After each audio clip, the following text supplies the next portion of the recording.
पास एक टिप्पणी है। उत्सव ये कह रहे हैं कि सबसे पहले तो बहुत धन्यवाद जो आप एक अच्छा बहुत अद्भुत विश्लेषण करते हैं और साथ में जो मार्केट के बारे में अपना नज़रिया देते हैं। इनका सवाल है किस बारे में? इंडिगो पेंट्स के बारे में।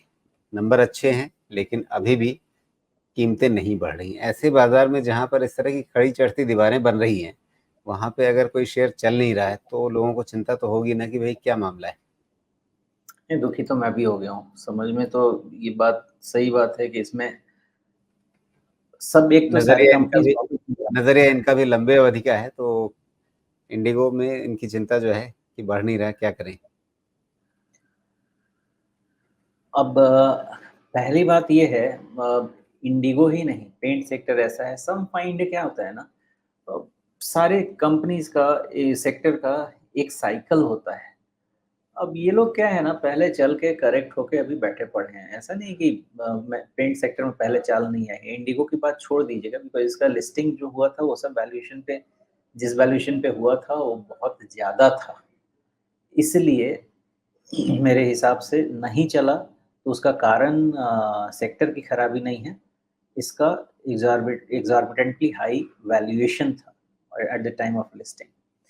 लेकिन लॉन्ग टर्म के हिसाब से मैं कुछ भी देखने की कोशिश करता हूँ रही, तो ऐसा लगता नहीं कि पेंट के बगैर आपका रियल एस्टेट रह सकता है। बिना पेंट के कोई दीवार नहीं रहती है। लेकिन पेंट एक कमोडिटाइज्ड बिज़नेस हो गया है। कोई भी घुस रहा है उसमें पेंट बना रहा है। जिसके पास भी बर्न करने के लिए कैश है और लॉजिस्टिक्स तैयार कर सकता है, वो पेंट बिज़नेस पे घुस के कमा सकता है। पेंट में मेरा ऐसा अंदाज़ा है कि अगर मौका है या कहीं पे कोई कमा सकता है, तो एक जो प्रीमियम सेगमेंट है और 2 जो इंडस्ट्रियल सेगमेंट है। इंडस्ट्रियल पे पेंट और प्रीमियम, ये 2 जगह में आप ज़्यादा कमा सकते हैं। तो उस हिसाब से मुझे लगता नहीं है कि इंडिगो बहुत अपनी जगह बना सकता है। लेकिन ये लॉन्ग टर्म में अगर मान लीजिए पेंट में रिकवरी आती है, अभी तो नहीं दिख रही है, लेकिन सम फाइंड तो आनी ही चाहिए। तो जब लॉन्ग टर्म में रिकवरी आती है तो इंडिगो भी चल सकता है। बट अभी अभी पेंट में कोई भी किसी भी तरह की कोई एनर्जी नहीं दिखाई देती है मुझे। ना बहुत नेगेटिविटी है, ना बहुत पॉजिटिविटी है, यहीं पे घूमता-फिरता रहेगा। जी। यहाँ इसके चार्ट में दिख रहा है कि किस तरह से ये आया ही था। जब बाजार में तो सीधे 3300 के ऊपर के भाव दिख रहे थे, वहाँ से आज ये आधे से भी कम पर है। और अगर इसका वैल्यूएशन देखें तो उस समय 160 के आसपास की वैल्यूएशन पे चल रहा था। अभी भी इतना गिरने के बाद भी ये कितना 40-45 के बीच में है इसका वैल्यूएशन लगभग। जी। बहुत महँगा तो है, इतने पे तो आपको एमएनसी पेंट कंपनीज़ मिल रहे हैं इस वैल्यूएशन।